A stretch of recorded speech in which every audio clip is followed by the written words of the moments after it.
Баршаңызға сәлем. Менің каналыма қош келдіңіздер. Ең алдымен каналға тіркеліп, қоңыраушаны басып қойыңыздар. Алда әлі тегін көптеген рецептер болады. Біз бүгін фисташка рулет жасайтын боламыз. Ол үшін бізге жұмыртқаның ағы мен сарысын бөліп алып, оған шым-шым тұз қосып араластырамыз. Белогымыз өз формасын ұстағанша 20 минуттай миксерлейміз. Және де үстінен ақырындап қантымызды салатын боламыз. Барлығын бірдей салып жібермеңіздер. Белогымыз басылып қалуы мүмкін. Сол үшін қантымызды 3-4 бөлікке бөліп салатын боламыз.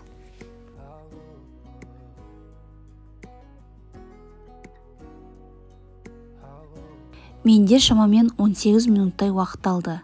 Міне осындай қалыпқа келуі керек. Ыдысымызды төңкергенде ағып кетпеуі тиіс. Және де үстінен фисташка ұнын 2 бөліп салатын боламыз. Лопаткамыздың көмегімен астын үстіне осылай аударып араластырамыз. Араластырғанда мұқият болыңыздар, белогымыз басылып қалмасын.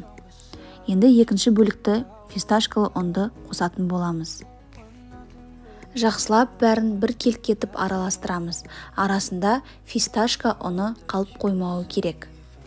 Подносымыздың үстіне пергамент қағазымызды төсейміз.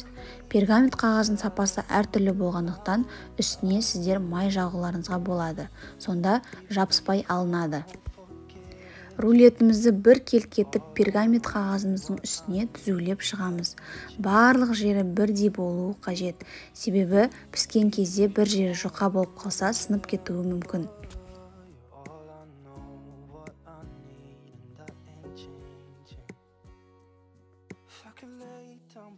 Барлығын бір тегіс жағып болғаннан кейін 150 градуста 30 минут пешімізде пісіретін боламыз.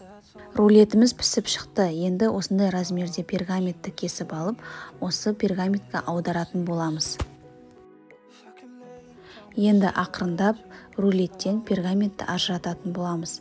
Сіздер астына май жағуды ұмытпаңыздар. Егер де сіздердің пергаменттарыңыз сапасы нашар болса, ол рулетке жабысып қалуы мүмкін. Және осыған крем дайындайтын боламыз. Кремнің рецебін мен астына қалдырып кететін боламын.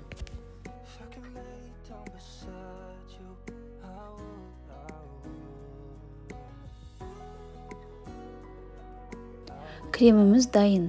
Ол өз формасын жақсы ұстап тұр. Енді осы рулетімізге жағып шығатын боламыз. Мен қасықтың көмегімен жағып шығамын және лопаткамен түзулейтін боламын. Өздеріңізге қалай ыңғайлы, солай жақсаңыздар болады. Кремімізді барлық жеріне жағып шығуымыз керек, тегіс қалдырып. Және арасына қалауыңыз бойынша малина немесе клубника қоссаңыз болады. Мен қатырылған малина қостым арасына. Сосын пергаментіміздің көмегімен осылай ақырындап тұрып орайтын боламыз.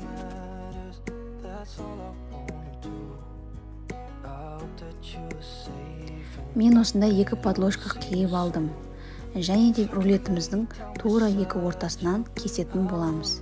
Кесіп болғаннан кейін подложкамызға осылай саламыз. Рулетіміз өте нәзік болғандықтан осындай подложкаларымызға салған өте ыңғайлы.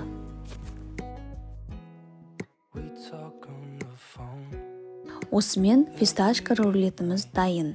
Өздеріңіздің қалауларыңыз бойынша безендірсеңіздер болады. Мен насадканың көмегімен кремді жағып шықтым.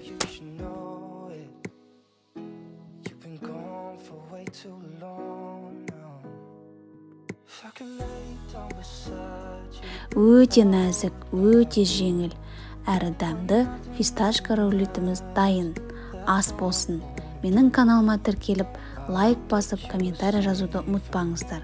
Сіздермен болған қымбат.